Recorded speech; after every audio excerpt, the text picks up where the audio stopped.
I just built a directory inspired by this one time I made $500 renting out my plasma donation directory to some random guy on the internet. Let me explain. How that happened is that one day I just got an email from a guy who told me that he wanted to basically rent out my website and put a lead form on every single one of my listings on discoverplasma.com. And I thought that was weird because I'm like, well, why are you willing to pay me money for this? And that's when he told me that he makes money giving referral codes to people who want to donate plasma. So if they go and donate plasma, then he'll make $100 and then they'll make $100. It's kind of like a win-win situation. And he told me he's made a lot of money doing this, even though I'm pretty sure it goes against plasma donation rules. So I figured why not, and agreed, put his little lead form on every single listing that I had, and he would pay me something like $100 a day. Now the partnership was really short-lived because it only lasted 5 days, but the big takeaway that I had was that he had a lot of submissions. And I learned that if someone wants something bad enough, then they will actually fill out a lead submission form on a listing, which I know sounds obvious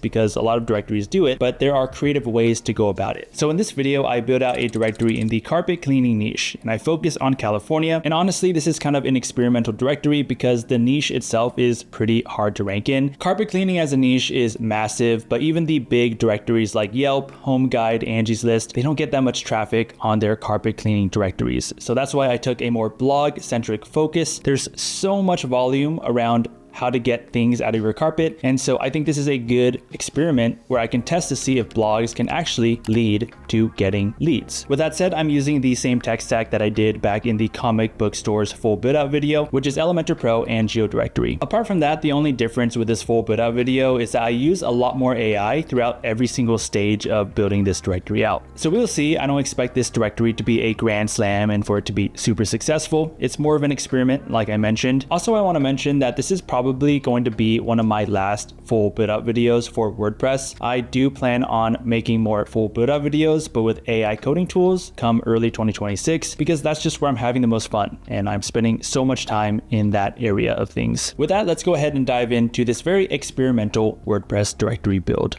So the niche that we're building in is going to be carpet cleaning. This is a massive niche with over 1 million monthly searches for keywords containing carpet cleaning. And if we just narrow the intent down to local, we can get a better idea. There's 423,000 monthly searches for local intent keywords containing carpet cleaning. So still a massive niche. Now, just from researching hundreds of niches, I feel like this could be a trap niche in some cases, meaning it's a little more difficult to rank and succeed in this niche than what Ahrefs shows, which is a bunch of low competition, low keyword difficulty keywords. And the reason is there's just a lot going on. I typed in carpet cleaning Los Angeles. We see a ton of sponsored posts, which could be a good kind of sign for lead generation. If we scroll down, you'll either see some Reddit forums, some big directories, Yelp. We have TaskRabbit. There's also a big directory called Home Guide, Angie's List. These are all directories that I've seen using this kind of example for different cities. And ultimately, it might just be hard to win if I just stick to the directory itself and rely on it to get distribution. But that's not what we're doing. We're actually going to be expanding our means of trying to get traffic, and that's when our blog articles come into play. And part of the reason I chose this niche was because I did see a lot of blogs and articles that I could write that could work as top of the funnel for carpet cleaning leads. And so just to show you that, I looked up the word carpet in the Keyword Explorer in Ahrefs, and look at this. There's 916,000 monthly searches for keywords or questions that contain the word carpet. And a lot of the highest search volume ones are how to get rid of carpet beetles, slime, blood, paint. There's like coffee, cat pee, dog pee. There's all sorts of basically questions around how to get this stuff out of your carpets. So this is really interesting. Usually when I write a blog, it's because I see there's a lot of search volume here. I also think it's great for AI overviews and just ranking on ChatGPT. So I wanted to dig into this a little bit more because this screamed opportunity. And that's when I just looked up some general stats around the niche. I looked up the overall market in the US.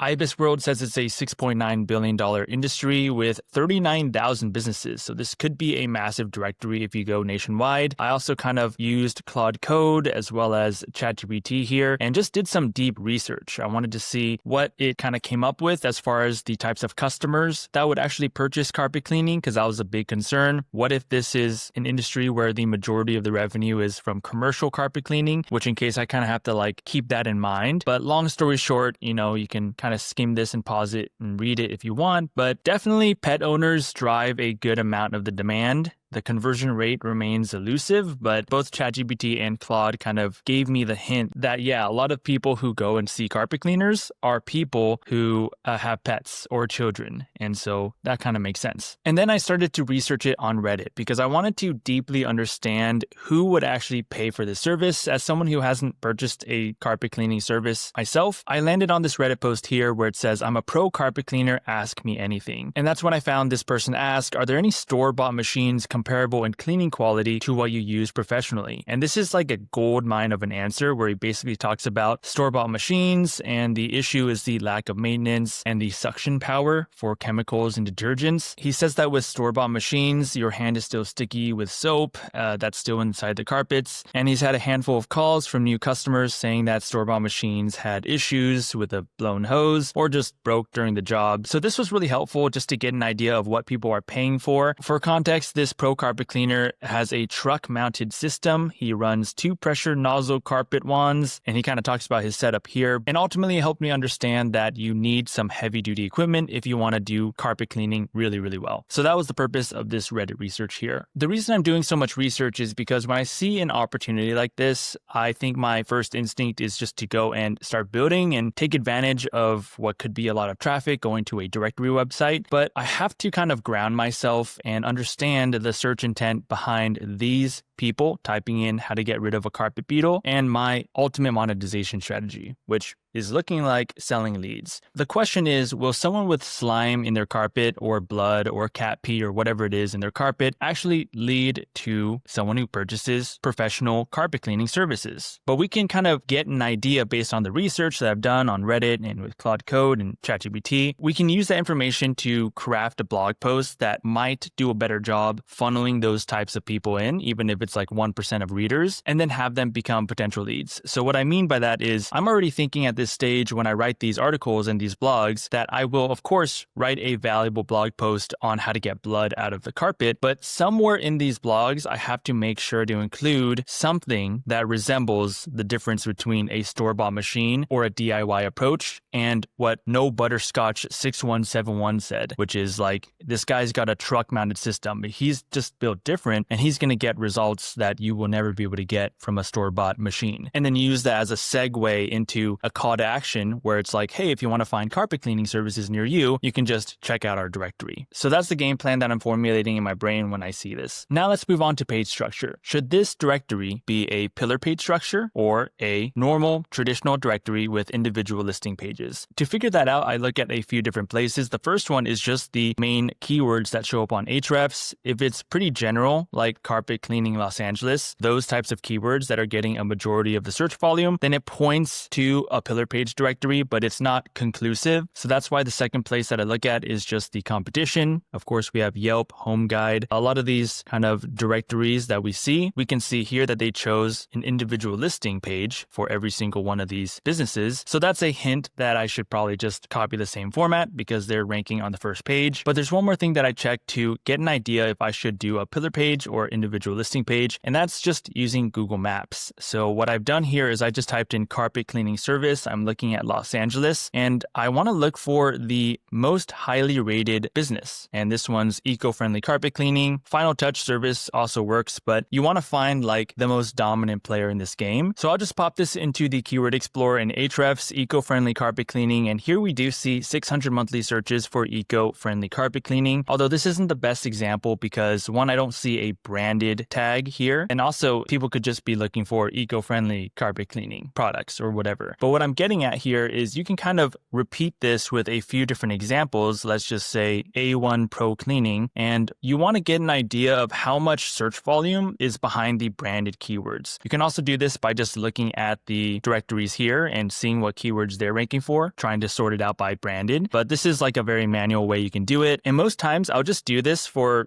5 businesses. And if I see any of them that have a decent amount of search volume, like this one is definitely the branded keyword, Thomas Rug Cleaning, has 10 monthly searches, and this one has a lot of reviews. I'm not saying that this is a foolproof method, and the idea is that if there's hundreds of people, maybe even thousands of people looking up the branded keyword of like Thomas Rug Cleaning, then it warrants an individual listing page because you want an entire page to target that branded keyword and then get traffic from ranking for that keyword. So because there's not a lot of search volume around these branded keywords that we try to look up, there is an argument to be made around a pillar page style format. But in this case, I'm just going to copy some of my competitors here that are already ranking on the first page and just do an individual listing page directory. So that's the breakdown of this niche as well as some of the articles that we'll be writing to get more top of the funnel traffic. So now it's time to secure our domain and install WordPress, and then we'll move on to the actual data scraping, cleaning, and enrichment. Now this video is made in partnership with Hostinger, so I'll be using their managed WordPress hosting to secure my domain and install WordPress. But I am going to spend the next 2 minutes just sharing why I like to use Hostinger whenever I'm creating a directory on WordPress. And right now they are running their Black Friday sale, so it's a great time to secure your hosting at a low cost. And I'll also give you a coupon code, which is just my name in all caps, no spaces, so that you can get an additional 10% off. But we'll get to that point in a minute. So if you follow the link in the description below, you'll land on this Black Friday sale offer. You can claim deal and see all the different options that they have. Now, historically, I just choose this middle option for business and AI. And the reason is, if we look at all the features, we can see that there's a maximum of 100,000 visits per month. And that's a great ceiling for me as someone who builds directories to get large volumes of traffic every month. But beyond that, you do get a bunch of other cool stuff: free unlimited SSL, pre-built templates, free website migration, and a free domain for a year, as well as all these other things. So let's just go through the motions. I'll go ahead and get started with the business plan here. From here, you can choose how long you want your hosting for, but if you do choose 48 months, you do get a free domain and 2 extra free months of hosting. And you can go ahead and go to this bottom right side corner, click on coupon code and type in the code FREIGHTSHOE, all caps, no spaces, hit apply, and that will get you 10% off in addition to their Black Friday sale. So that's pretty cool. Once you do secure your hosting, you'll see a dashboard like this when you log in. And to claim your free domain, all you have to do is go over to websites, and then I can go over to add a website. I'll click on WordPress here. It's going to ask you to create some login details, but I'll just go ahead and click on next. I'm going to go ahead and click create a blank website, but you can choose to create one with AI or choose a pre-built template if you want, but let's just go ahead and choose a blank one. From here, you're going to select the free domain that came with your hosting. I'm going to go ahead and choose Carpet Cleaners of California.com. Now in the next step, you're going to have to verify some contact details. I'm going to blur this out obviously, and then I'm going to hit finish registration. And now this is where it's going to install WordPress for us. It takes about a minute and then we should be good to go. Awesome. So now we have WordPress installed and we can revisit this later when we actually start building the website, but at least we have our domain, our hosting, and we registered our domain and installed WordPress. So with that, let's go ahead and get our data for this directory. Real quick, I know I just purchased the domain carpetcleanersofcalifornia.com, but after more thinking, I think I'm going to pivot a little bit. I'm still going to do the carpet cleaners in California because that's plenty of data, but I thought I would have a little bit of fun and just narrow it even more to carpet cleaners in California that have experience getting certain smells out: dog, cat urine, that kind of stuff. Kind of a weird pivot, but I think that there is something to narrowing the search intent. So anyways, I'm just getting the domain ican'tgetthesmellout.com, and it's just going to be a fun twist on the carpet cleaning niche. Now, the first step I always take before I scrape the data is I go to Google Maps here and I'll type in my actual niche. Here I typed in carpet cleaner. It should be carpet cleaners in Los Angeles. And what I'm looking for is a dedicated Google category. So here we see carpet cleaning service. That is perfect. Exactly what I'm looking for. And not all the time you find exact match Google categories for the thing that you're building. But in this case, I guess I got lucky. So that's pretty much all I need to do. The reason I want to check that is because I am going to be using Outscraper to scrape my data. And it's really nice to be able to look in the categories and just type in carpet cleaning service right over here and click on exact match. And that way I will scrape all of the exact match Google category businesses on Google Maps. That's really convenient. So from here we can specify the locations. I am going to be building this only for the state of California because there are so many carpet cleaners. I kind of just want to segment it to a state. Otherwise this might be a massive directory, but depending on what you're building, you can just do the entire nation or just change the country entirely. Scrolling down, I skip all this stuff and just go straight to other parameters, and it will be a CSV for this. Here are the different parameters that I chose. So I'm choosing name, site, phone, full address, street, city, postal code, state, latitude, longitude, reviews, which is the number of reviews, and then photo, street view, working hours, business status, and finally, location link, which we will be using to enrich the data. And that's pretty much it. From here, you can go ahead and click Get Data. You'll get a kind of price estimate as well as a timing estimate. So 9 to 35 hours and roughly $122. Sometimes this isn't that accurate, so it's kind of unfortunate, but Outscraper has always been like this. You just have to kind of trust the process, I guess, and use your intuition. This did end up becoming way more expensive than I thought because I did scrape the entire nation. And since I already scraped this data, if we go over to the tasks, you'll see that I scraped a total of 114,000 listings. That's a massive amount of data. That's the most data that I've ever scraped for a directory in my entire life. It ignored 2.2 million listings, so there's no wonder why it costed a lot. If you're curious, this entire scrape did cost $313. This is a lot of money to be spending on any directory just for the data, but the truth is Outscraper is one of the cheapest options out there. I've tried Apify, I've tried other kind of scrapers out there, and Outscraper is actually like a pretty good deal. So yes, it's expensive, especially when we're just starting to build out the directory, but keep in mind, Outscraper has good prices. So we have our data, and this is when I usually bring it into Google Sheets by just clicking the Google Sheets icon. I went ahead and did that, and it did successfully bring in a good amount of data. It broke it up into 6 different Google Sheets, each of them with around 20,000 rows or business listings. But because I need to separate the California locations only, I decided to just bring it up in my Excel. And this way I can have one large sheet, a massive CSV. And as we can see, there's 114,000 rows right here. So what I'm going to do first is I'm just going to remove all the listings that are not in California, and then we'll go ahead and clean the data. So let's go ahead and do that. I'm just going to filter this, filter right here. So we're just going to filter by state and do ascending like so. And then I'm just going to take this header here, put in another sheet, and then I'm going to go to California, and then I'll actually go to the state again. I will deselect everything and just do CA in California and then see what I'm left with. This is 5,200 listings still. That's still a massive amount of data. But we're going to take this little bit, copy it, head over here and just paste it. Now we have all of the California locations right in this CSV. I'm just going to bring this over to Google Sheets real quick because I just prefer the UI, and then we'll clean the data from there. All right, so I brought it into Google Sheets. Now we have to clean the data. So the first thing I do to clean this data set is I'm just going to filter out all these columns, and I'm just going to start with the business status, sort from A through Z, and all of these that say permanently closed or temporarily closed, I'm just going to go ahead and remove. So let me just take note of how much data we have. We have 5,253 rows, and I can just take this one, scroll all the way down until we don't see this. So this is 233 or 232 listings that we're going to remove. We can go ahead and delete that. And then from here, I'm just going to sort by reviews next, and then scroll all the way down, and any businesses with no reviews, I'm just going to remove them entirely. So we're going to remove these. I already see Yosemite National Park, Walmart, Home Depot. These are things that we clearly need to clean out, but let's just remove these first. So this removes an extra 623 rows. And the next column I'm going to use to clean the data is I noticed this 0 under street, and I feel like that's a little bit weird. So I'm just going to go ahead and just sort this, scroll all the way down and see what this looks like. All right, so there's a good amount that don't have a street, and I feel pretty comfortable just removing them. I know some of them do have reviews, and there's a chance that they could be legit, but in my opinion, these just look weird without the street name. So I'm just going to remove all of these right here. And truthfully, I just want to remove as much data as possible. So I don't mind removing some legitimate businesses because there's still 4,300 listings, which is a whole lot. The next column I'm going to use to clean is the website. I don't always use the website to clean data because sometimes a niche has businesses where it just doesn't have a website, and that's fine. But again, I just want any reason to remove data that I don't think represents the best of the best for carpet cleaners. And this is only because I have so much data. If I only had a few hundred rows, for example, I probably would be a little bit more careful, but I can already tell too, like, look at the names of these. These are just definitely like not worthy to be in a vetted carpet cleaning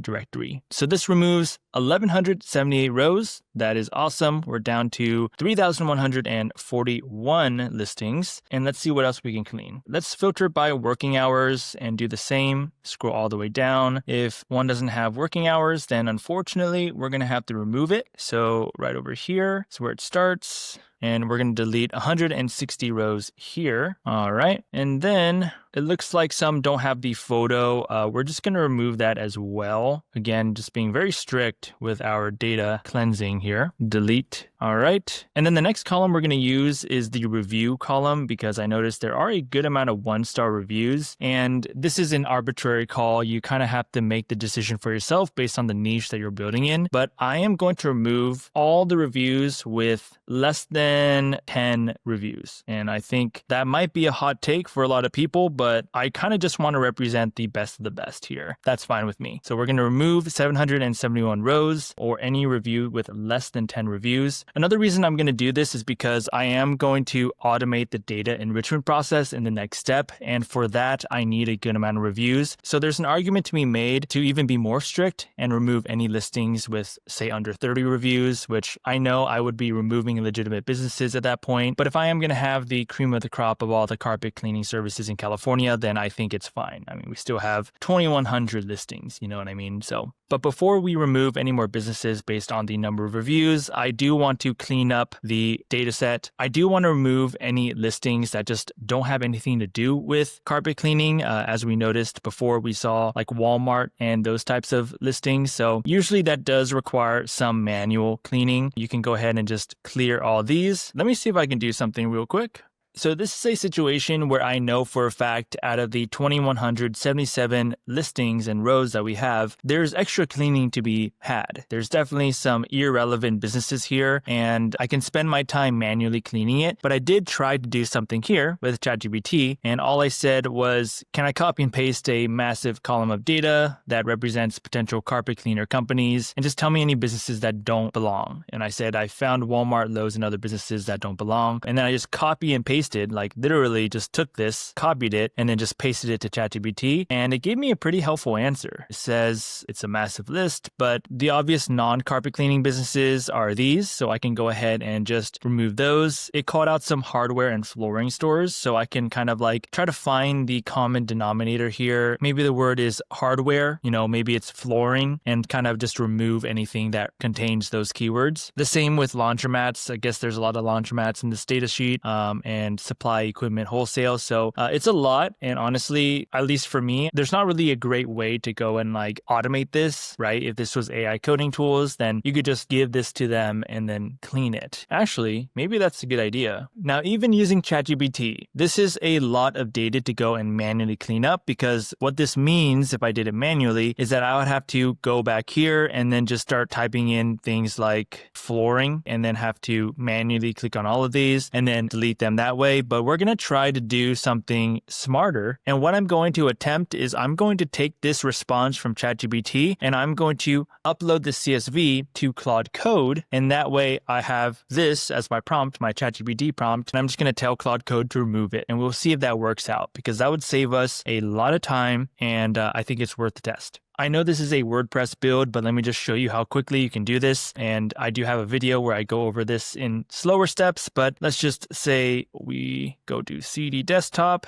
and then we'll create a folder called carpet cleaning. And then we will go to that carpet cleaning folder. And then we're going to go ahead and do npx create next app at latest, which is going to create a Next.js app. We're going to do carpet cleaning. That's fine. And I will use recommended default settings. This is the process that I use when I start vibe coding. But since we don't actually want to create a legit project, all I want to do is create something simple so I can access Claude Code. And this has already finished. So we can go over to cursor and open the project. All right, we're going to click on carpet cleaning here. We're going to close this out. Drag this terminal up, position to the right. I'm just going fast because this doesn't really have to do with the main project. So I just spent about a minute writing this prompt, and I just said I don't need a local development server. I just want to clean this CSV attached below. I just gave it some context that this CSV contains data for a carpet cleaner directory, and I need to remove entire rows based on column A, which is the name of the business. I have a prompt to give you to inspire what's going to be removed and just give me a clean CSV. So I basically did that, and I am just going to drag this CSV over, which is just the CSV that we've been working on. So it should tell me that it's ready to go after this. And at that point, I am just going to give it this entire response. And then we're going to give it to Claude Code. So it's going to read the CSV and understand its structure. Don't know why it says auto update failed.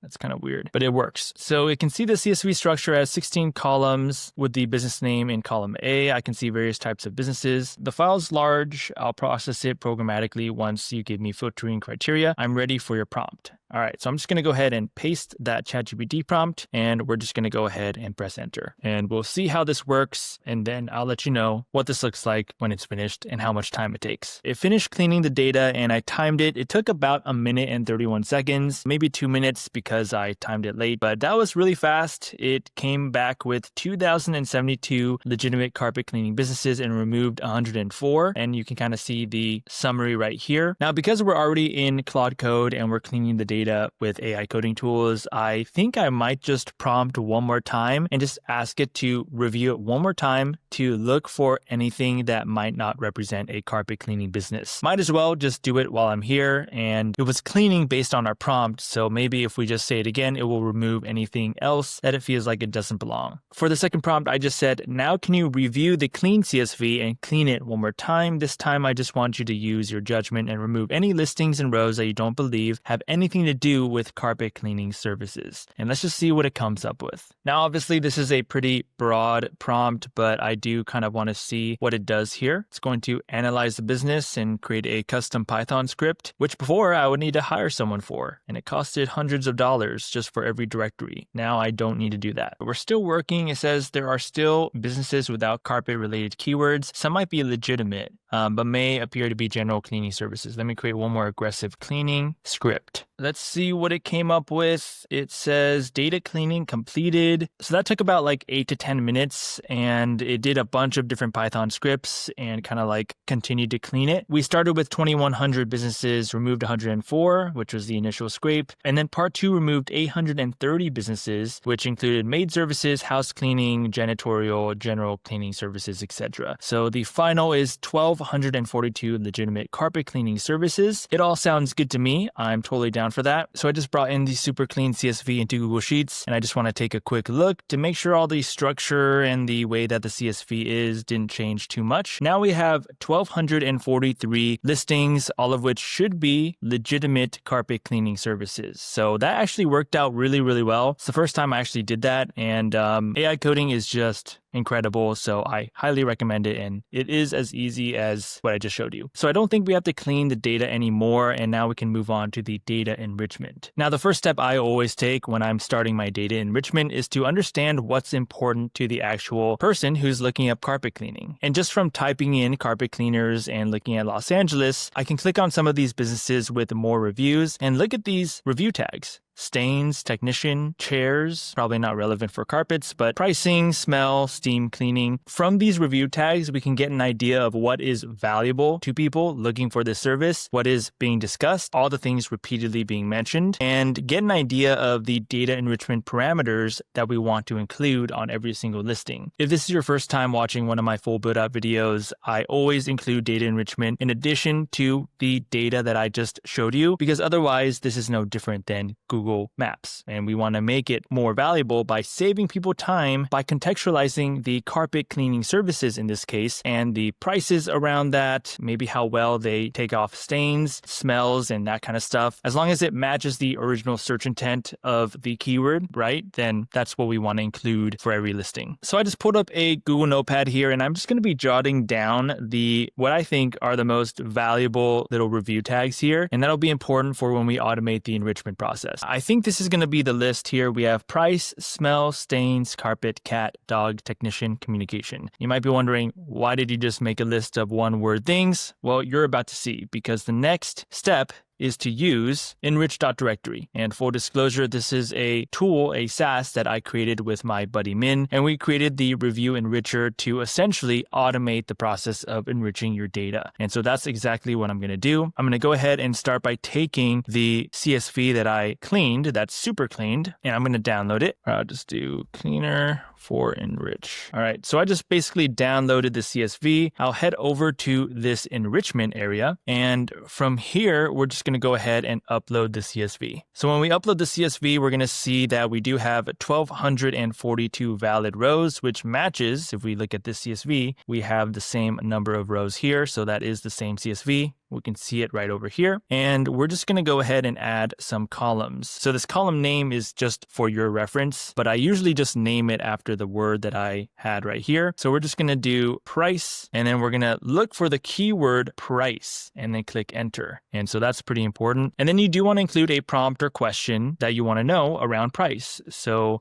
I'm just going to go ahead and click on one of these that mentioned price. So let's just see what the context is with pricing. Okay, so a lot of people are talking about like fair pricing. So I'm just going to say, is the carpet cleaning price fair? Something like that. Usually you do want to keep it relatively simple, right? You don't want to prompt an entire paragraph here, but it doesn't really matter, I guess, because it's not like people include the prices in the reviews. A lot of people just kind of comment on the honest and transparent pricing. We can say, is a carpet cleaning price fair and transparent? Something like that. So I'm just going to go ahead and add a new column and then create a enrichment column for every single one of our enrichment parameters. And then I will let you know when I'm finished. So I pretty much finished these different enrichment columns here, and you can see that they match all of the ones that we had right on this list. And all I did was I just entered the keyword price, entered the keyword again right here under search keywords, which finds the keyword in the individual business listing. So it's contextualized and tailored to that business. And then I gave it a prompt. And so a lot of the prompts are pretty simple. For smell, it's like, does this carpet cleaning service fix bad smells?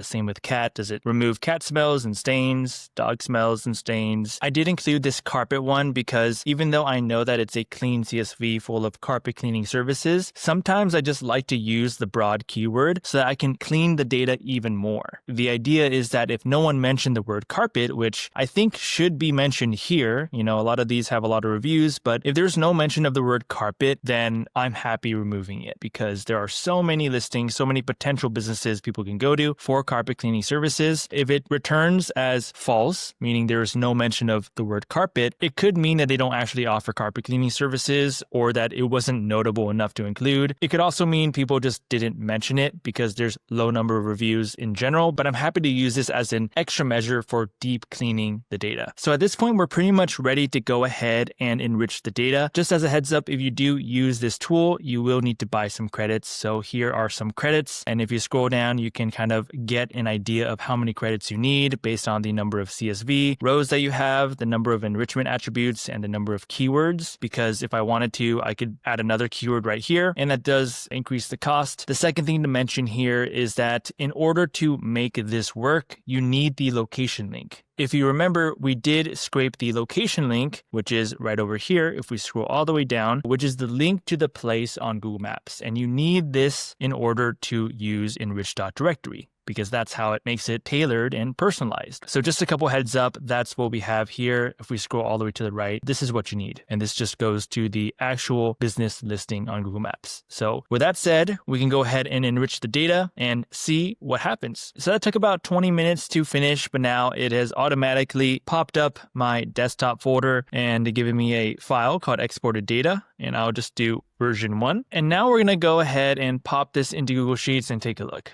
So this is the fully enriched CSV that we got from Enrich.Directory. As we can tell, we still have all of our data here, 1242 total listings. And now if we scroll to the right, we have all of these brand new columns. And these represent our data enrichment columns. I'll just highlight them green so you can take a look. And for every single one of those enrichment parameters or enrichment columns, it created 3 different columns. For example, here we can see 3 different columns for price. One is the price reviews, one's the price explanation, explanation and one's the price with a Boolean output, a true or false. So if it's false, it says the reviews don't provide sufficient information to determine if the carpet cleaning prices are fair and transparent. And so there is probably no mention of the price. And so that is fine. In this case, it's true. And it says one reviewer stated that the price is fair, and it even pulls that exact review right here. It also mentions other reviews that mention the word price, like this one says they were a bit out of my price range. So as you can see, we now have context around these keywords that we decided to jot down and use in Enrich.directory. But there's one thing that I want to do. Remember when I said I wanted to use the keyword carpet and then run it through Enrich.directory to clean the data? Well, that's what I want to do right now. So I'm going to kind of isolate these. I'll just highlight them yellow. I will click on the entire CSV and filter it out. And I'm just going to go sort A through Z. And here we can see there's a good amount of listings that are false for carpet. And if we click on the explanation, it says the reviews don't state that the business offers carpet cleaning services. And it even says they primarily mention water, fire, and mold damage restoration. So I'm just going to go ahead and remove all the listings that say false for carpet. That should hopefully remove some more data. Like this one is false because it mentions carpet, but it mentions that this business sells and installs different types of flooring, including carpet. So maybe that's how it escaped Claude Code's idea of what a carpet cleaning service might be. Anyways, this is a really, really great way to clean data and just kind of, again, make the directory super, super valuable because it's actually legitimate. So we're going to remove 191 rows. And now all of these listings are proven to actually mention carpet. So this is my final CSV, and we're pretty much getting close to getting ready for the website building part. But I did decide to do a quick pivot, and I want to be able to create the carpet cleaning directory for California still. But to narrow it down even further, because I think this niche is already hard, I am deciding to clean it based on cat and dog. So what I'm planning is for any listing where the cat is mentioned or is true and the dog is also true, I'm going to keep those and then remove all the rest, because I think it would be interesting to have a directory that only has carpet cleaners that have proven experience getting rid of cat urine or dog urine, because that seems to be a big reason why people go and find carpet cleaners. This is going to be kind of a troll directory with this pivot, but I do think there's something to having hyper specialized intent that matches what people are looking for. And based on my research, it seems like cat urine, dog urine, these are reasons why people go and find professionals, because it's a big problem. With that said, I am going to make sure I am filtering this out, and I'm just going to go ahead and remove all the listings where the cat column and the dog column are not true. So to clean this properly, I think I'm just going to bring this into Claude Code, because I can go ahead and remove all the listings that are false for cat and the ones that are false for dog, but that can lead to duplicates. So I'm just going to go ahead and let Claude Code handle this for me. So I'm going to download this CSV and then just open up my Claude account here. I am going to drag the CSV over, and I'm just going to write a prompt real quick. So this is the prompt that I wrote down. I just uploaded my CSV and I said, I'd like to help clean this CSV. I only want to keep the listings where the column cat or column AF, which I've kind of referenced right here, and the column for dog or the column AI are true.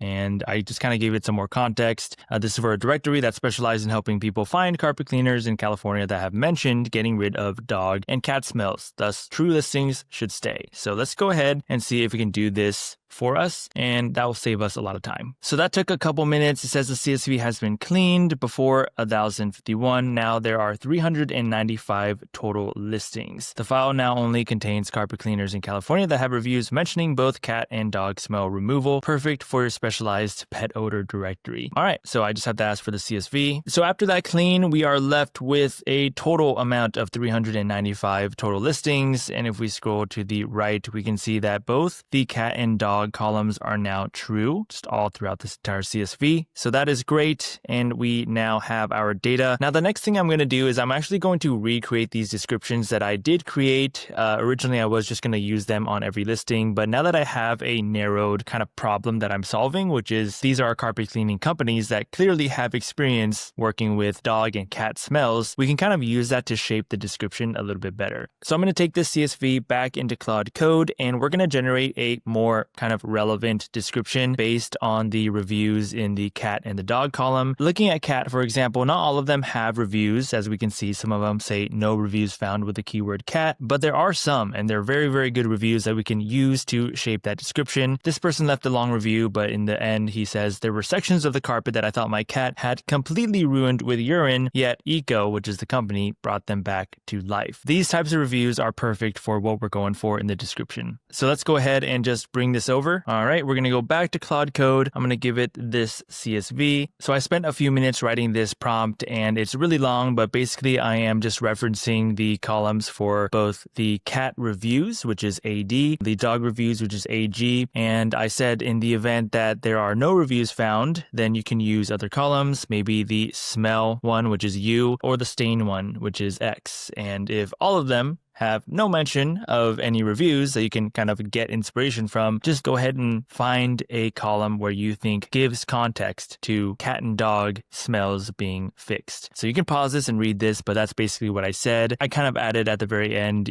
try to aim for thoroughness and complete sentences. Don't say reviewers say or visitors say, and keep it to pet owners have said or something like that. So we'll see what this does, and I'm just going to go ahead and send it. So here are the descriptions that it generated. Right out the bat, it's a pretty short description, which is totally fine. But one thing that I'm immediately noticing is that it could use more anecdotal kind of evidence or anecdotal storytelling just to make the description better. It's pretty vague. For example, it'll say, for homes with furry family friends, the team brings the right knowledge and tools to address the specific mess that cats and dogs can create. It just sounds too polished, and so I want to be able to use those juicy reviews a little bit more. So I'm just going to reprompt it and then see if it can make these better. Just wrote a real quick prompt just asking it to include more of the storytelling and anecdotes from the reviews, but obviously don't plagiarize. So let's just see what this does. These are the new descriptions. Looking at the first one here, I do see that it added this part. Charles, a cat owner, had old set-in urine stains on their carpet. After cleaning it, it came back completely removed. When Keith reached out, their carpet had multiple stains from their dog. The team restored it in pristine condition. Whether dealing with a single accident or years of pet wear, they bring their expertise to get the job done. I think these are a lot better, and just scrolling through this, it's still a pretty short description, but I think that's fine. And I know that there's not going to be a lot of data enrichment for this niche anyways, just by looking at the existing directories like Angie's List and Home Guide and Yelp. So at this point, let's go ahead and move on to the website build. I'm sure we're going to revisit the data and make some changes throughout the project. For now, let's go ahead and start building. Right now, I'm in the WordPress dashboard, and I'm just going to take a couple minutes just downloading the appropriate plugins, mainly Elementor Pro, Geodirectory, maybe a couple other ones, but I'm just going to do that real quick and then come on right back. So it's a new day, and now it's time to actually build our website. So I logged into my WordPress here, and the first thing that I did that I didn't show you is just go to my plugins area and just install all the necessary plugins, including Elementor, Elementor Pro, Geodirectory, and some of the Geodirectory extensions, which are kind of up to you. I'm going to keep this directory pretty simple, but I did include some just in case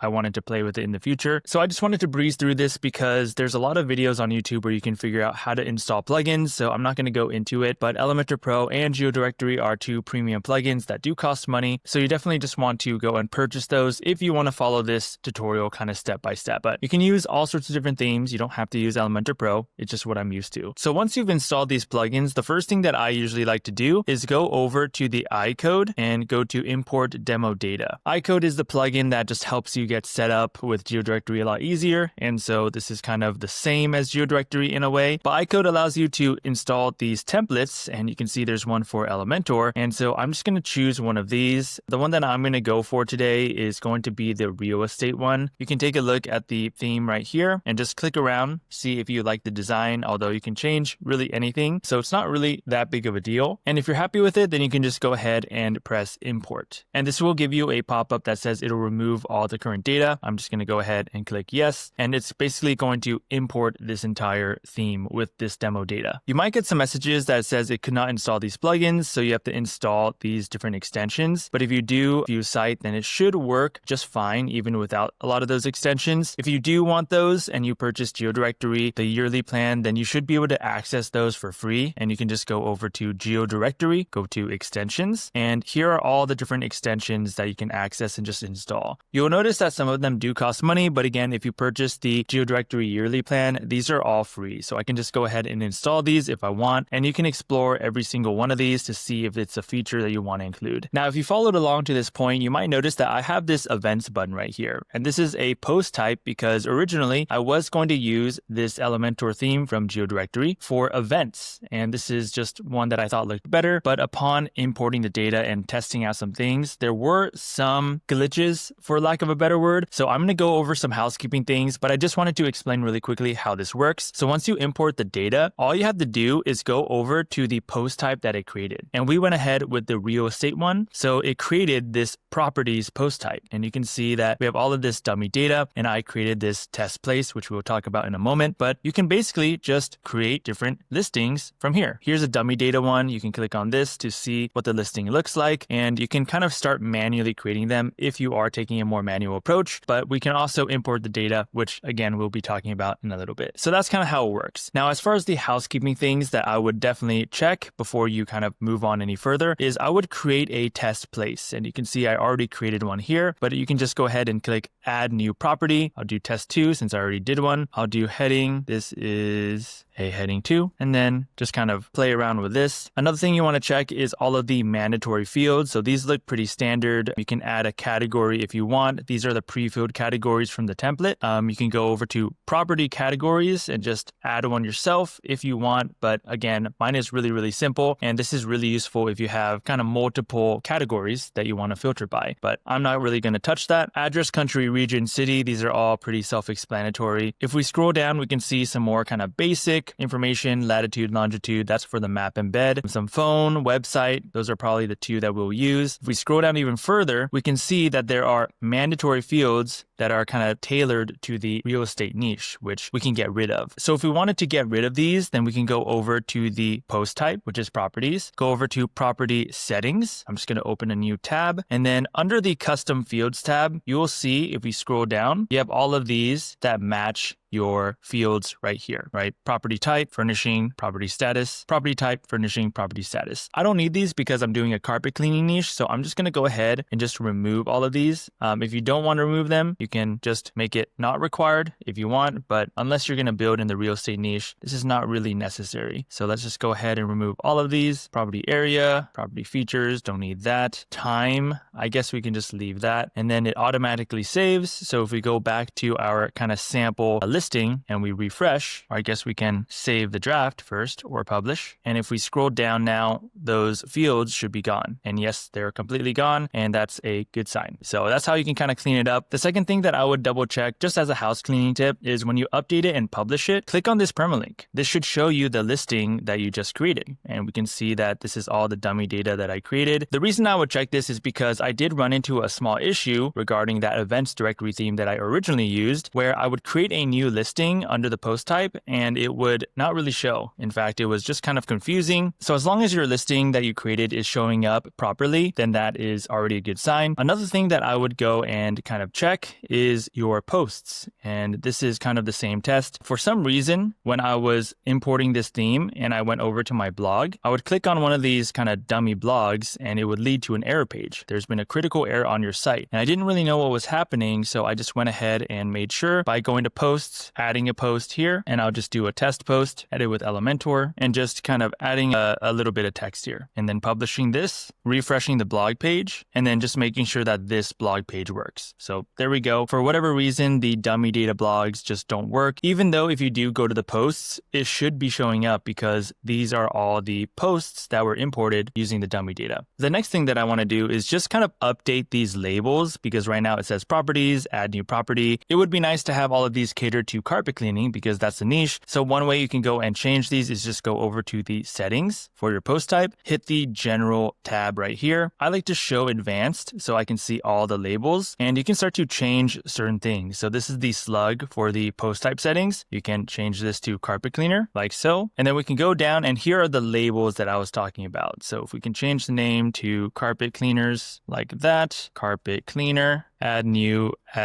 carpet cleaner, edit carpet cleaner, and just change all of these. So I'll quickly change these and I'll get back to you. So once you have all of those updated to the niche that you're building in, you can scroll down, hit save changes, and now it might take a second, but this should all update to whatever you changed it to. So let's just go back to properties and bam, you can see all of these are now carpet cleaners. If you want to, you can change the menu icon. It's still house, but it's inconsequential. It doesn't really matter. So let's just move on to the important stuff. So at this point, we have all of our necessary themes installed. We have Elementor Pro, Geodirectory. We imported some dummy data. We tested out our own post types by creating a couple dummy ones and just making sure that they're displaying properly on the front page and they're pulling the data correctly. We also did the same for the posts and just made sure that the post is working if we head over to the blog. And then we changed the labels for the post type, which for us is carpet cleaners. So now I'm going to go ahead and just click on one of these post types that I created. I'm going to create a pretty realistic mock listing because what I want to do before importing the data is I want to export what a legit listing would look like. Look at the formatting of it because some of the things like the working hours might need to be reformatted based on our final carpet cleaning CSV. And then we have to match the format that Geodirectory accepts. And then once our CSV data here matches all the formats of what a listing on Geodirectory looks like, we can then go ahead and import all that data at once and it will mass create all of these listing pages. So let me go ahead and just create a realistic mock listing and I'll come back when it's finished. So I spent a few minutes creating a mock listing here and it doesn't look too different. If we look at this kind of preview here, all I did was add an image that I got from Pexels. So it's completely free to use for commercial use. We can always change this design later, so I'm not really worried about that, but I just added a kind of realistic description based on my actual CSV description just to see what it would be like. We have some hours, which actually didn't show up for this theme because it's for real estate. So just super quickly, one way that you can just add anything that you want in this custom field, because again, when I was creating this, I realized this business area was not showing up. You can go over to your post type, head over to settings right over here. Under custom fields, just like we deleted the other ones, you can simply add business hours, which is right over here for predefined fields. And I just left it default and hit save. And that's what made this appear. And so now we can add some business hours, which is pretty useful for my niche. But other than that, just added the image. Like I said, make sure that it is optimized and compressed so that you don't have a massive image that slows down your website. And that's pretty much it. And it's good enough to move on to the next part, which is where I'm going to export this listing here so that I can see exactly what format that I need to apply to my CSV so that everything runs smoothly. From here, we can just head over to the export CSV area and I'm just going to hit export CSV. So it's exporting all 12 of our listings. We can take a look at the CSV here and I'm going to open this up in Google Sheets. One moment. So this is the CSV that we exported and immediately we can tell that there's a certain format to some things. The first one is the post content. We can see it's kind of in this HTML format. And so we have to kind of make sure that when we create our listings, which is currently just kind of plain text, we have to format it in the same exact way. There's other parts that we can kind of take note of. These are pretty standard. We can leave that. Now take a look at these business hours. We have to make sure that when we import our data, our business hours match the exact same format as this, down to the quotes, the brackets, the way that the hours are formatted. Right now, if we take a look at our final CSV, this is an example of what our hours look like. So it's very different and we just have to prompt ChatGPT to fix this for our entire CSV. Not too bad, but just wanted to take a note of that. Now, the last thing is this post image. In this case, I'm going to keep it really simple and just use the same image for every single listing and use that as kind of the header that we were looking at right over here. In a perfect world, would I want a custom image that reflects that individual carpet cleaning business? Absolutely. But there's not that many images that don't show faces or just don't really do a good job representing the carpet cleaning company. So I'm just going to keep it really simple and use this image for every single listing on my directory. But for you, you might want something different. different, in which case just make sure that you import the images into WordPress and use the respective image URL. Because as we can see here, this image is just an image that I uploaded to my media WordPress library, which is just right over here. And here's the image and here's the file URL. It matches exactly to this URL here. So if you do want different individual images, I do cover that in a previous full build out video. But in essence, you just want to get the respective image URL for the listing and then put it under post images. So that's pretty much all you would have to do. One last note before we move on to formatting our own CSV in the same way that this exported CSV is, make sure that the CSV that you're working on that's going to be imported into Geodirectory matches these columns exactly. And namely, you want to make sure all of these are lowercase. If any of these are uppercase, then that's going to cause issues when you import and it's going to be frustrating. But yeah, just keep these exactly the same. And that is pretty much all you need to do. Let's go ahead and move on over to our final CSV and start reformatting this for Geodirectory. So I just went ahead and created a Geodirectory import by just duplicating this exported template from Geodirectory. So I'm just going to go ahead and start with the name, and I'm going to bring that over to the post title because that is the name of the business. So for the post content, what we'll have to do is basically take this information here, these descriptions, and kind of match the format for this. And I do want the header too. I intentionally created the header to pet carpet cleaning services. And then we can see that this is the description. So I'm just going to go ahead and prompt ChatGPT and give it a task, and I'll let what the prompt is, and then we can go from there. So I put up ChatGPT and I wrote this prompt here, and you can pause it if you want, but the gist is that I'm explaining the task. I want to reformat this data in a CSV, and there is an ideal format that I want to follow, and I want every single listing to keep the same header too, which is pet carpet cleaning services. And then I just copied and pasted the same exact cell, like literally just this cell, and gave it to ChatGPT so it can kind of analyze it and look at the format. And then I said, if it makes sense, then I'll upload the CSV and I want you to update the format for the entire CSV. So it basically just reiterated the task here, and it says, go ahead and upload the CSV whenever you're ready. So as you can see, I uploaded my CSV already, which is really just my kind of final cleaned CSV. All I did here was, as to not confuse ChatGPT, I took the name and the description column and I just put it in a new kind of tab. And this way there's not a ton of columns that can confuse ChatGPT. And then I can say, hey, just reference column B for the description. These are the descriptions that you can use for your paragraph text. So let me just write that here. Please reference column B, which has all the descriptions you need to replace the paragraph text when updating the format. All right, so I'm going to go ahead and press enter here, and then we will hopefully just get a clean CSV with the format that's ready to go for Geodirectory. All right, that took literally less than a minute. Let's see if it did it correctly. We'll pull this up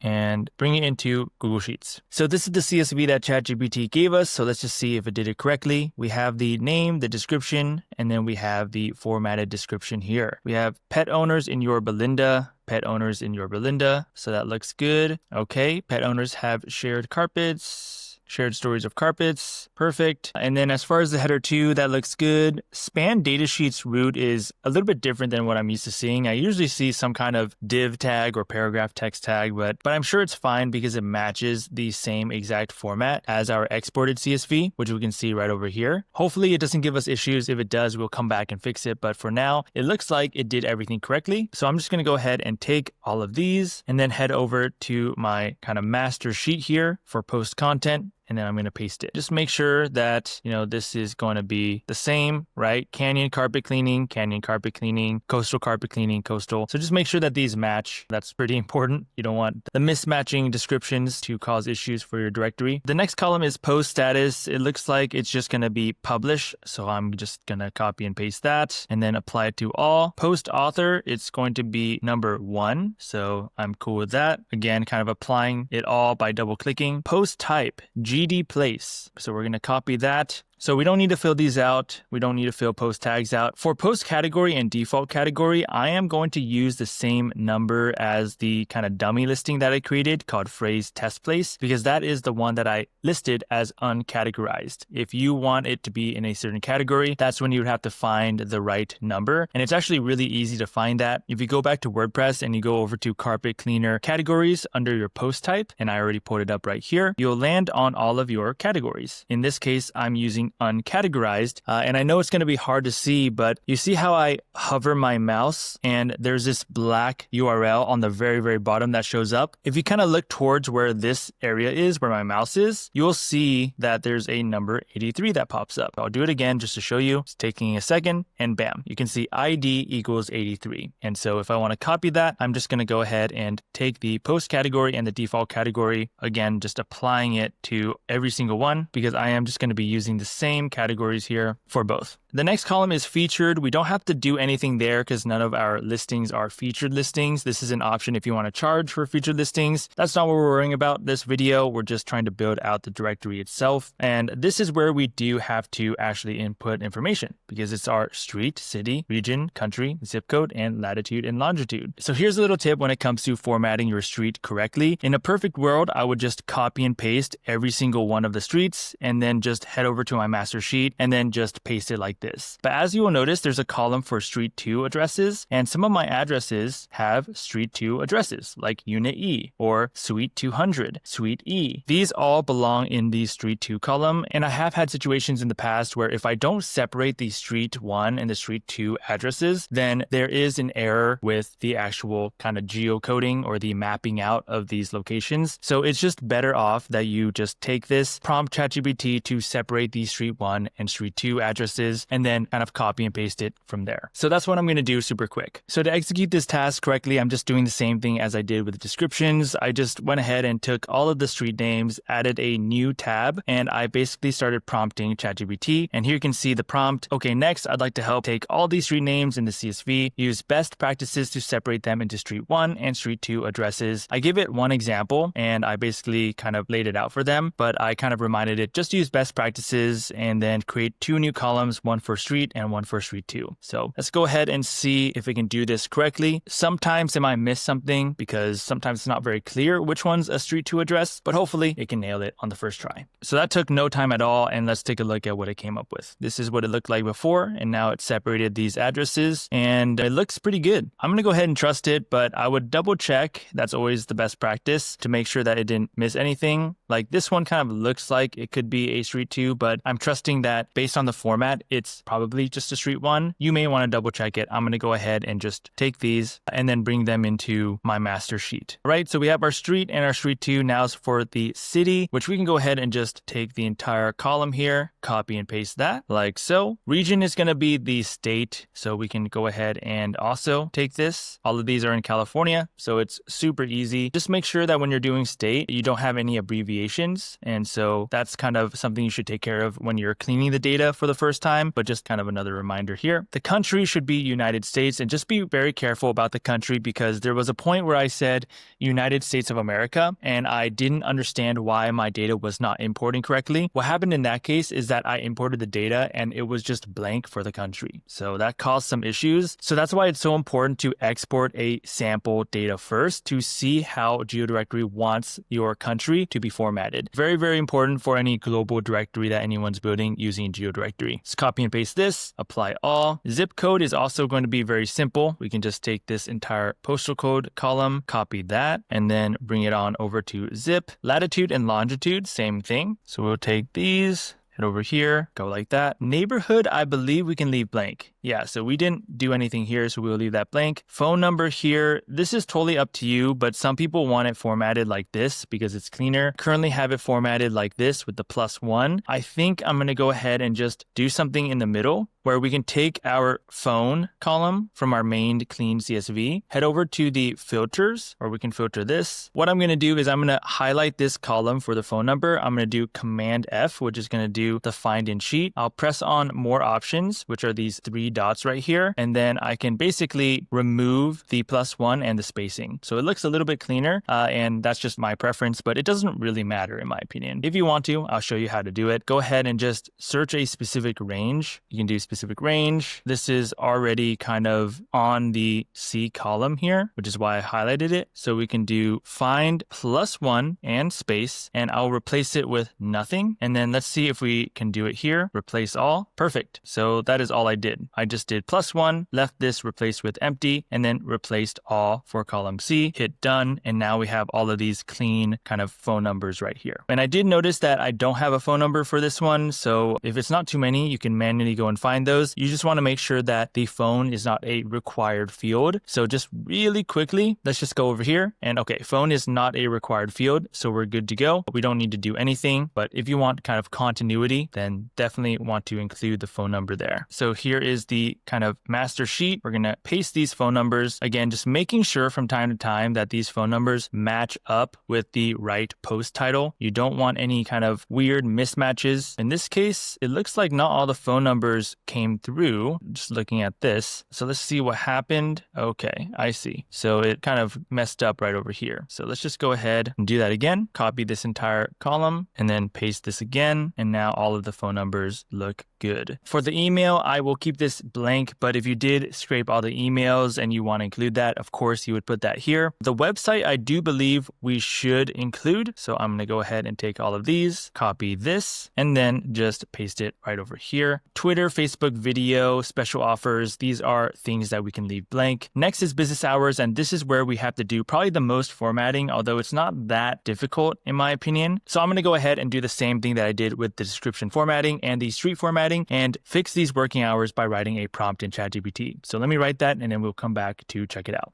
So I went ahead and created a new tab here for working hours formatting, and I included 2 columns, the working hours, of course, and then the full address. The reason for this is because I noticed in the working hours and just from working with Geodirectory before, there is this little thing where if we look at the ideal format, there's the time zone at the end of the working hours. So I wanted to include the full address in the CSV for ChatGPT to basically analyze and see if we can just create the time zone formatting part for us. It should be pretty easy because all of my listings and this whole directory is for California carpet cleaners. So it shouldn't be too bad, but just kind of a heads up, this is relatively experimental. And here's the prompt that I gave. Again, you can pause this, but I said, I need your help to format working hours. The new format should be based on this formatting. And I just copied and pasted this exact formula right over here. And I just gave it some more context. I said that please break this format down as a heads up for Saturday. The reason why it's 0 to 0 o'clock is because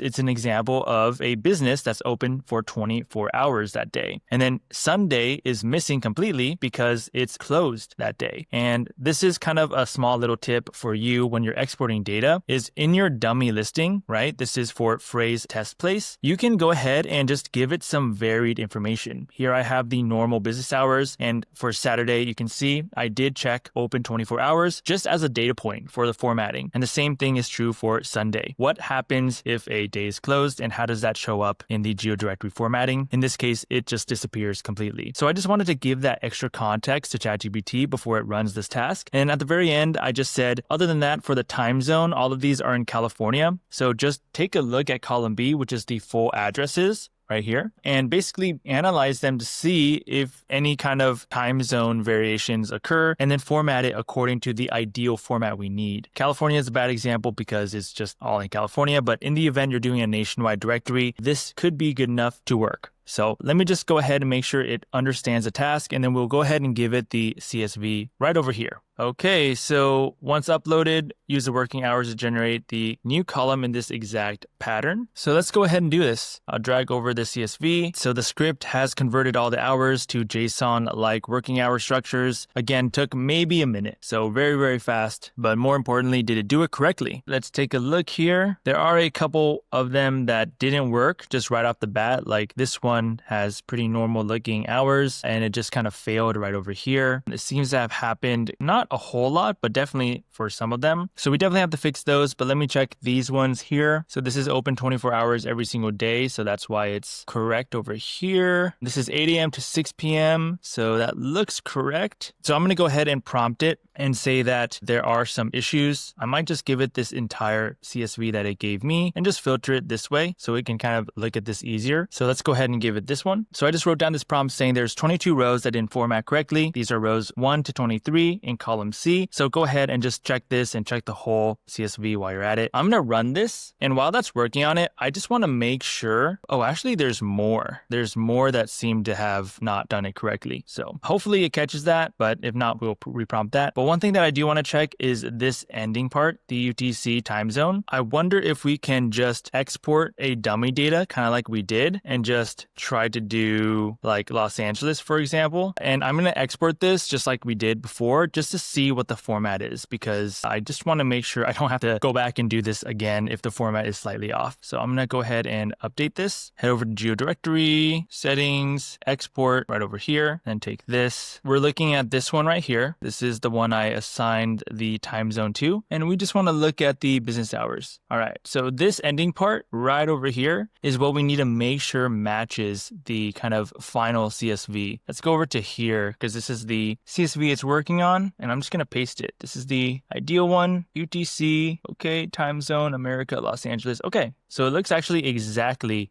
the same as this. So these match. So that should be good. And I just wanted to quickly check that. It looks like ChatGPT is very keen to that. I've reparsed every single row in the file, fixed rows 1 to 23. So apparently it fixed it and gave us a new CSV. Let's just make sure that it did do that. So these are the formatted hours. I'm going to filter them. I'll highlight it green, and I just want to sort it by A through Z and then Z through A. These all look good. Let's go to Z through A. All of them have the time zone, and there's no fishy ones here. I mean, there's ones that have very few hours, like this one's only open Monday through Friday. So that looks correct here too. So I think it was able to do that correctly. And at this point, we can just take all of these. Oh, I just made a big mistake, and that mistake is not really considering that if I copied and pasted all of these hours over to my master sheet, which is right over here, then it probably wouldn't match up with the actual business name. And that's because I only copied and pasted the full address. So I guess I can do one of two things. One thing that I can do is just make sure that the full address is formatted from A through Z, and just make sure that my final Geodirectory imported template is also matching that. So I can take this entire sheet and then filter it and then go over to the street address. I would only do this if it is towards the end, because after business hours, all I have is post image, and I'm using the same image for every single listing. But I can go ahead and go to the street, sort from A through Z, and now this should match my full address here. And we can kind of quickly double check that. So I think it should be fine. And now I can go over and take all of these correctly formatted working hours and just copy and paste it over to my final sheet like so. So our final CSV is looking really solid, and we're pretty much done. We just have to get the post image. So all we have to do is head over to that exported file, that first one that we did. This is the same exact image that I'm going to use, and you can even copy and paste it just to check that's not working out. Oh, because it's formatted weird. You can take this URL, and this is the image that I'm using. So we're just going to go ahead and just copy this and then head over to our master sheet and then paste this right here. So at this point, we're ready to import the data, and I've already gone ahead and downloaded this as my CSV. And since it is all looking good, we can just head over to WordPress, and in the same area where we exported the data under Geodirectory and settings and import and export, we can go ahead and just import our CSV. One thing that I will do before that, I will just go to my post types, my carpet cleaners, and I have 12 of them right here. So I just want to go ahead and just remove these. I'll move them to trash, and that way I have kind of a clean slate. Don't have to worry about anything. And then now I'm going to go back, head over to the import export, and we can go ahead and select a file. So we can go ahead and just select a file, and I uploaded my file here. It's just titled import this, and I will go ahead and import the data. Hopefully it will go smooth. If it doesn't, then it should tell us what errors occurred, and then we can go and fix those. As you can see, it's happening pretty quick. So we'll go ahead and let this finish, and then I'll come back when it's ready. All right, so it finished, and 395 out of 395 items were added. So let's go check it out. Okay, all of them are here, but now is the time where you want to click into one of these and just check to see what it looks like. So we have our header 2, we have our description, we do have our address. Okay, that's awesome. I was kind of concerned about that. We do have our featured image right here, so that looks correct. We scroll down, our longitude and latitude, phone number, website, and our working hours. So this is also Los Angeles time zone. It's looking good. Now we can actually go ahead and look at it. So everything looks good. I just don't see the header image here. I saw the featured image, but that is not showing up where it needs to. So let's just see why that is. Because the header image didn't show up, I tried to manually upload it and it did work. If we look at it now, it is showing up, and I was trying to figure out why this happened because we should be able to import images to the header. And that's when I revisited how to format the CSV file for importing listing images. And it does say leave the media ID empty when importing new listings. And the media ID goes right after the file reference. So if we look at the actual post image URL that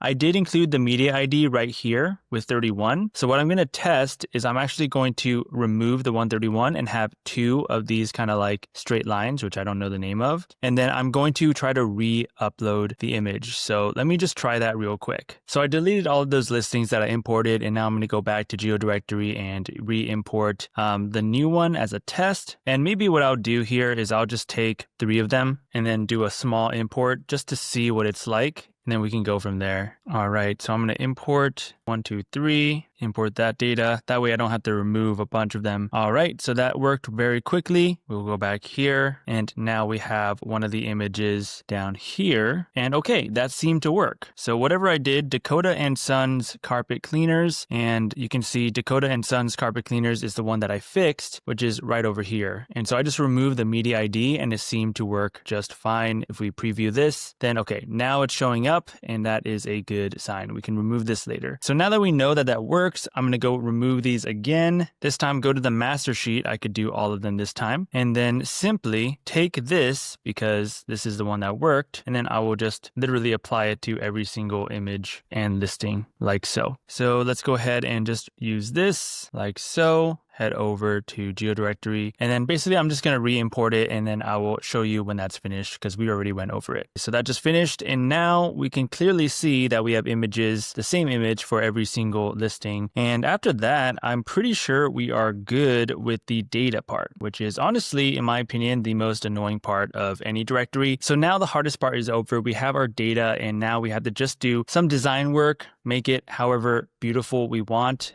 We also need to make sure that some of the more basic SEO things are implemented from an on-page SEO perspective. So before we start redesigning, I want to fix this permalink. Right now it's pretty long. It's my root domain /carpet cleaner /United States, California, Stockton, and then the post title, quality carpet and tile cleaning. That's a bit long, and so we can just go ahead and change that and make it a lot easier by going over to our settings, permalinks. And then if we scroll down, we don't want to touch the permalink structure here. I mean, you can if you want. And once we're here, we can scroll down to Geodirectory permalinks, and we can see that the full location is the one that's chosen, which is why it's so long. If we wanted to, we can make a custom one, which is probably what we're going to do because the default one seems too simplistic. We have the full location with category, which is even longer. So I'm going to do a custom base. And let's see, we have a few different options here.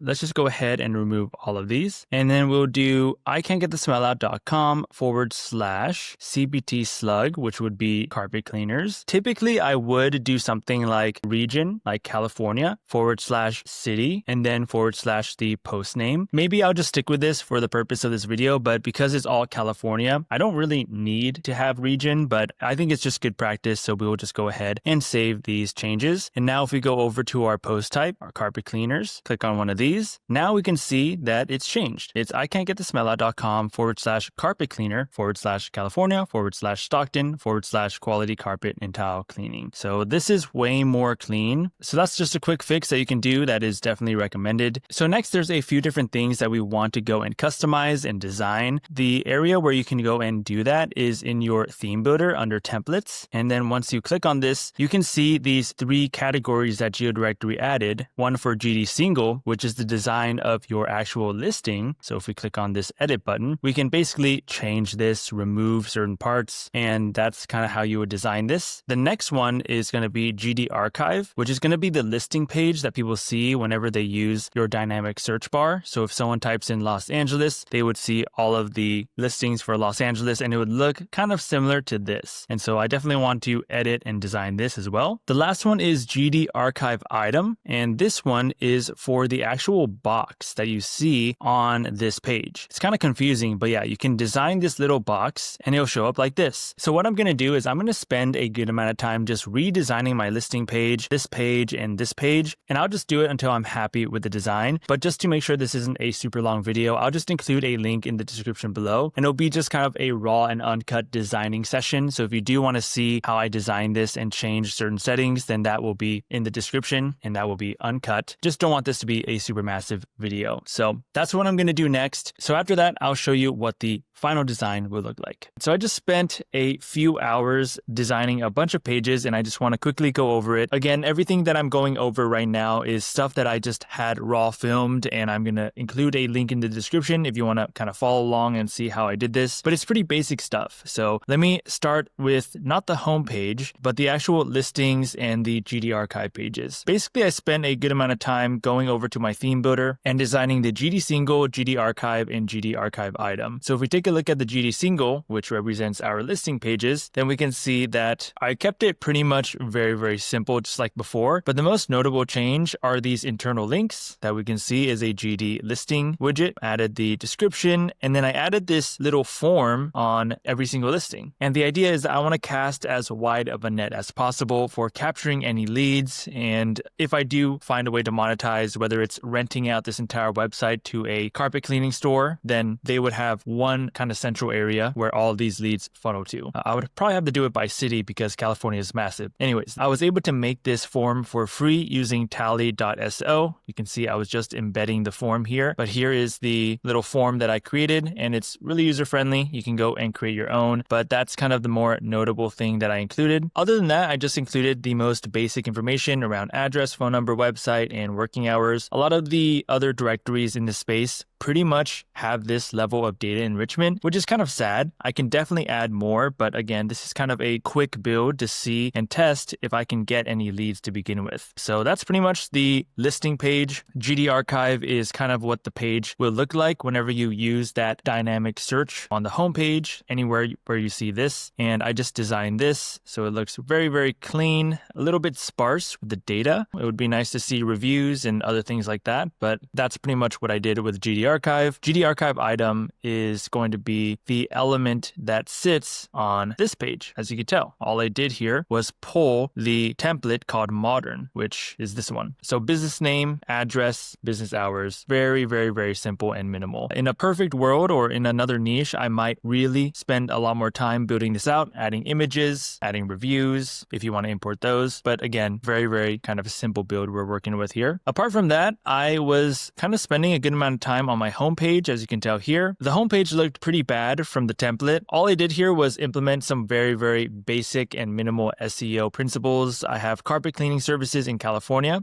as my main keyword here. It doesn't get a lot of search volume in Ahrefs, but at least the intent is there. And then we have rug cleaners, which is kind of similar in terms of the intent. Some internal links that are going to the location pages. That's this page, which I, as you can tell, didn't really bother to design too much. And I have a blog area, which will be where the blogs sit. I have another kind of lead form right here. And then we have frequently asked questions. Because this is an experiment, chances are you're probably going to want to add more to your homepage. I think more internal links are always a good idea. In this niche, if I had more data enrichment to say separate the commercial versus residential carpet cleaners, on my homepage, I could have a header 2 or header 3 that says find commercial carpet cleaners and then internally link those listings and then one for residential. There's just so much more that I could probably do here. But this is kind of just a big experiment. So I kept it very simple. I also made a quick logo in Canva. I can't get the smell out with a very clean and minimal header. Carpet cleaners just goes to kind of this general page. You can see how simple the URL slug is here. And of course, blog goes to my unfinished blog page. I also did a footer section right over here. And that is pretty much all I did. One notable thing is that I kind of had a hard time finding where my location pages were, because if you do use this bar, for example, and type in Los Angeles and you type search, you end up with this dynamic URL slug that is not very friendly for indexing. Like this page won't get indexed. So when you do internal link from your homepage to your location pages, you need to find the one that has the clean URL slug, just like this. Just to show you how you can find those location pages that Geodirectory automatically creates for you, you can go ahead and find them. At least I found them by just typing in a city. And then when I scroll down, I added these internal links. And for whatever reason, when I click on one of these internal links, this is what leads to the clean URL slug. Now you might be like, okay, how did you add these internal links and how could I do the same? Let me show you that really quickly. All you have to do is head over to your theme builder under templates. And this is the GD archive template. So go ahead and edit that. And so here is my clean design. But if we scroll all the way down, I added this widget called edit GD locations. And all I did was head down here to filters. I did show locations to cities. You can do regions if you want, but we definitely want cities for this. And then you can basically hit publish. And that's going to add all the cities as internal links anytime someone uses that search bar. And you can also just use it to find those location pages a little bit easier. So the second thing you might be wondering is that when I click on one of these location pages, you're probably like, hey, Frey, this looks bad. I want to change the design of this. Why doesn't this look like the clean and minimal sort of listing that you just showed me? Well, that's because this page is different than the dynamic page that I was just showing you. So in order to change this entire page design to your liking, you would have to go back, go to your pages, and then you have to find location. And once you click on this, we can edit with Elementor. Now we can see that this is the layout. But what's different about this is that it works with shortcodes. So you do have to just go find that shortcode that is for that modern and minimal look that I designed for my GD archive item, and you can input it right here. I'm not going to do that because the truth is, after researching a lot of other competitors in my niche, a lot of the location pages, strangely enough, are not getting a lot of traffic. And so I don't expect these location pages to get a lot of traffic. For me, I just internally linked them so that they weren't orphan pages. I don't need it to look good. I don't really expect people to be browsing this. I expect people to read the blogs and then maybe check out the directory or just fill out a form. And that's kind of what I'm going for. But you can do a lot of things here. You can change the look and design of this. All I did here was basically take the page title, hit advanced, and then I added a before section and I just typed in carpet cleaners in with a space after in. And that is basically going to dynamically show carpet cleaners in Newport Beach, carpet cleaners in Los Angeles. That's the only thing I did. I kept it very straightforward. So that pretty much wraps up all of the changes that I made. I did make quite a bit of changes and there's probably over 3 hours of footage just linked in the description below in raw footage. But at this point, I think it's time to start worrying about the blogs because that's going to be a major part of this website. And after that, we can create our About Us page, our Contact Us page, and then go ahead and submit this website into our Google Search Console so that it can get indexed. Now for the blogs, if you remember in the very beginning when we researched this niche, if I typed in the broad word carpet and looked at the questions tab, there are a ton of searches for different questions that people are asking. How to get rid of carpet beetles, slime, blood. But because there are so many, now I can either cherry pick these topics and then just write blogs around them,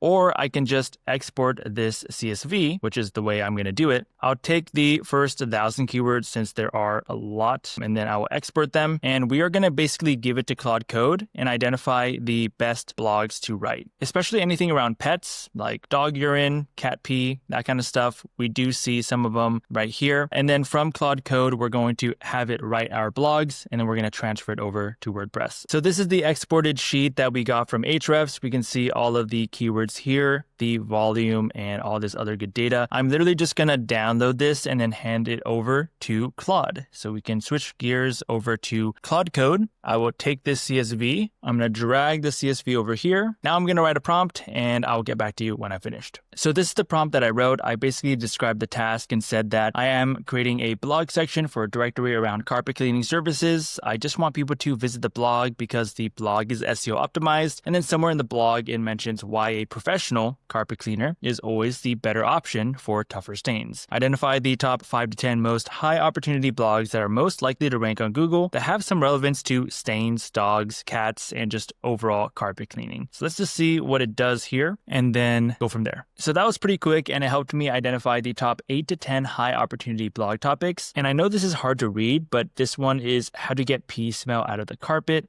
how to get urine smell out of the carpet. There's blood, cat pee, dog poop, red wine, vomit, coffee stains, and mold. I know these aren't all kind of related to pets, but I'd be happy to give it a try and see what happens. Best for your conversion goal topics 1 through 6. So it gave me 6 different topics around pet urine and biological stains that are ideal for my conversions. So I'm just going to follow its advice, and I'm just going to write a prompt at this point where it can help us write out those blogs and then create a local development server so we can actually see what the blog looks like and maybe even get an idea of the design. So I just wrote this prompt and I basically said that I wanted SEO optimized blog articles that focus on valuable insights first. And I wanted to create a local development server so that I can actually see all 6 of these blog posts that it recommended me write. And then just kind of gave it a reminder, please use best practices for SEO, find and use keyword clusters, and focus on providing value and base it on the search intent. So let's go ahead and send this and then see what it comes up with. So about 10 to 15 minutes later, it has finished writing all these blog posts. And let me show you what it looks like. It created this local development server, which we're obviously not going to use because we have WordPress. But check out these articles. How to get pee smell out of the carpet, 7 proven methods that actually work. We have a nice table of contents here, why urine smell lingers in the carpet. A lot of these are kind of like listicle-esque. And I feel like it's good though, because it provides a lot of value very, very quickly. Frequently asked questions. Let's see if it got the actual area for professional carpet cleaners. What professional carpet cleaners can do that you can't. So this is the area. So it has this whole section dedicated to when DIY methods aren't enough. Signs you need professional carpet cleaning. This is nice. And then frequently asked questions and then call to action down here. This is pretty much how thorough every single one of these blogs are. So how to get dog pee out of the carpet. Again,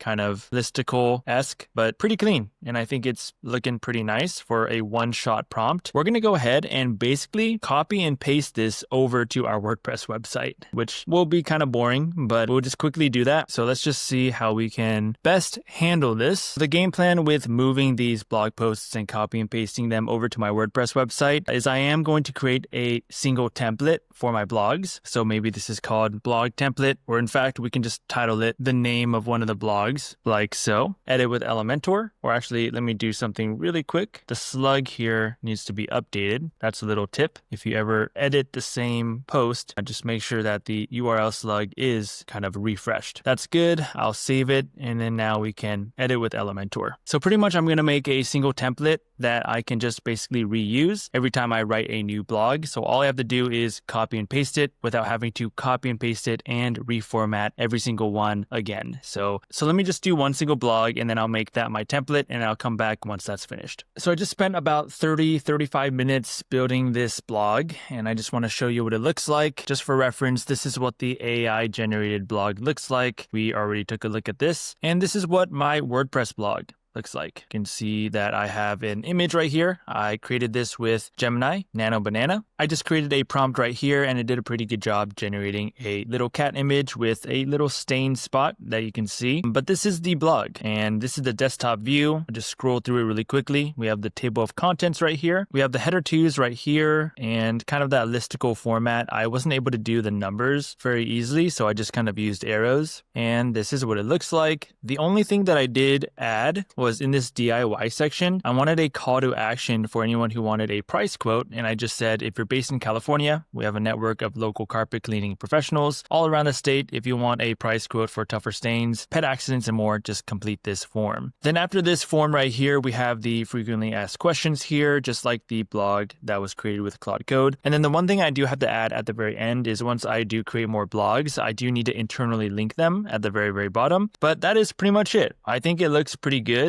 It looks pretty good on mobile view as well. And honestly, I am pretty impressed. So we'll see if this actually gets indexed and ranks for any of these related keywords. But I'm going to go ahead and recreate 2 more blogs because it is kind of time consuming. It probably took, again, like half an hour just to do this. But it should be faster because now that I have this template, I can simply just, save this and then repopulate it and just copy and paste the information with the other blogs. So I can just say blog template, something like that. All right.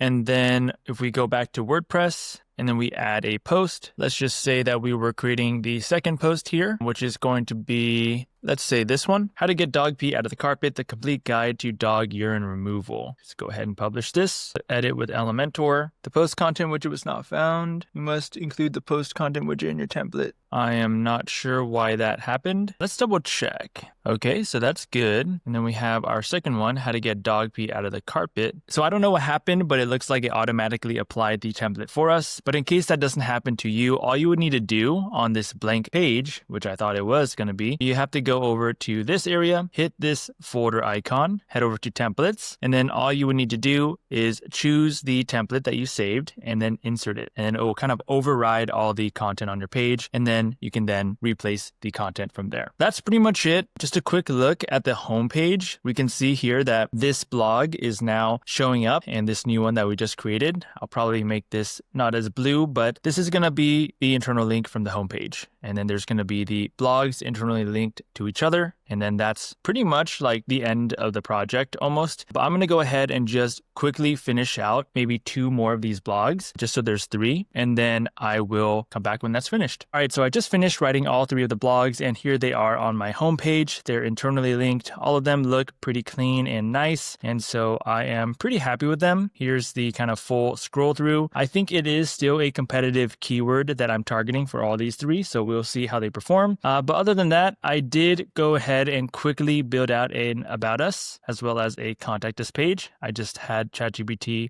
give me a story and then internally linked the blogs here again. And then in our Contact Us page, it's just very, very simple. And then the only other thing that I did change is that since we're pretty much finished with this directory, I just wanted to confirm if I went to a city and I clicked on a listing that there would be internal links. And for some of the listings like this one, I did not see any internal links. It should be showing other nearby carpet cleaning companies, but I think I do have to change a setting where I don't know where it is that increases your radius. And that is what allows this to show. So I think this doesn't mean that it's not working properly because they exist for some listings, just not all of them. As a temporary workaround to make sure that these are not orphan pages, I just internally linked my blogs yet again. So if I were you, I would definitely make sure that these internal links work correctly. When in doubt, just reach out to the Geodirectory customer service. They're always really helpful and they could probably guide you through fixing this. But I'm going to leave it for now because I am just experimenting with a lot of this. So that's pretty much it. At this point, we have our very bare bones directory complete, and all we have to do is submit it to Google Search Console and Google Analytics. So to hook up your analytics, it's super easy to do. You can head over to the Hostinger kind of dashboard button on WordPress and then go to Get Found on Google and set up Google Sitekit. You can also go to the plugins and just download the plugin for Google Sitekit. From there, you're going to see a page like this, and all you have to do is sign in to your email. And once you sign into your Gmail account through the Google Sitekit plugin, it'll walk you through every single step to get set up. Turn on metrics in your dashboard. I'll allow that. Set up Search Console, set that up, and then set up Google Analytics next on that one. And I believe that's pretty much it. Usually I do create a free Gmail account whenever I do this for a new website, but I did have to connect it with my old email, Scratch and Dent directory, because I made too many emails. Like Gmail will literally not allow me to make any more free Gmails for some time, and they know it's me because of my phone number. Anyways, go ahead and just set this up. I guess I can set up a new account here, and this all looks good, and I'll just create an account. Go ahead and accept these, and that's pretty much it. Just a couple minutes later, we have completed our setup, and now we just have to go over to Google Search Console. And now we can see that we have the ican'tgetthesmellout.com domain here. Now, the last thing we have to do is look up our sitemap. So you can just type in your root domain. Mine's ican'tgetthesmellout.com/wp-sitemap.xml. And this is kind of the default sitemap that your WordPress website will create. So we can just take this URL, head back over to the Google Search Console, and then paste this, I guess only the ending part here, and then go ahead and submit this. So that was submitted successfully. And now we wait because Google hopefully will now crawl and index our website. So that's pretty much it. And that is the full build. So hopefully you learned some cool processes. Before we go, I just want to mention that if you followed this tutorial step by step, please don't expect this to be a grand slam from an SEO perspective. In this particular directory build, I feel like I showed you just enough to create an MVP, but you would want to do a better, more thorough job on the data enrichment, maybe some more on-page SEO around keyword clusters. There's definitely a few areas where I think are worth the time if you are serious about this niche that you're building in and you want the highest chance at succeeding. As I said in the very beginning, this is a very experimental directory build. I sometimes just make these quick directories to test very specific aspects. In this case, it's around blogs. So I just wanted to share that disclaimer because most directories that you build in a day or even a week tend not to be meaningful or valuable enough to become these massive successes. Usually you have to put in more time and more legwork. But anyways, I still hope you learned something, maybe around the processes. Let me know if you did down in the comments below. With that, I appreciate you watching. Thanks so much for the support, and I hope to catch you in another video. See ya.